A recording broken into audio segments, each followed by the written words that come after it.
കേരള സർക്കാരിന്റെ ഉത്തരവാദിത്വമില്ലായ്മ മൂലം ദേശീയപാത 744 വികസനം മുരടിച്ചുവെന്ന് N.K. പ്രേമചന്ദ്രൻ MP. ദേശീയപാത 744 ഭാരത്മാല പദ്ധതിയിൽ ഉൾപ്പെടുത്തി കേന്ദ്ര സർക്കാർ അംഗീകരിച്ചതാണ്. ഏറ്റെടുക്കുന്ന ഭൂമിയുടെ 25% തുക കേരള സർക്കാർ ഭൂ ഉടമകൾക്ക് നൽകാമെന്നായിരുന്നു വ്യവസ്ഥ.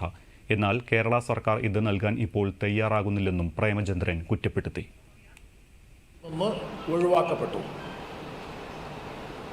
സത്യത്തിൽ ആ പ്രോജക്റ്റ് ഭാരത്മാല പദ്ധതി കാരണം ആരംഭിക്കാത്ത പദ്ധതികളൊന്നും തുടരേണ്ടതില്ല എന്ന് മൂന്നാം നരേന്ദ്രമോദി ഗവൺമെന്റ് അധികാരത്തിൽ വന്നതിന് ശേഷം എടുത്ത നയപരമായ തീരുമാനമാണ് ഭാരത്മാല പദ്ധതിയിൽ ഉൾപ്പെടുത്തി ആരംഭിക്കാത്ത പ്രോജക്റ്റുകളൊന്നും ഇനി തുടങ്ങേണ്ടതില്ല എന്ന് വ്യക്തമായി കേന്ദ്ര ഗവൺമെന്റ് ഉപരിതല ഗതാഗത മന്ത്രാലയം തീരുമാനിച്ചതിന്റെ അടിസ്ഥാനത്തിൽ ഭാരത്മാല പദ്ധതിയിൽ നിന്ന് നാഷണൽ ഹൈവേ 744 ഒഴിവാക്കപ്പെട്ടു.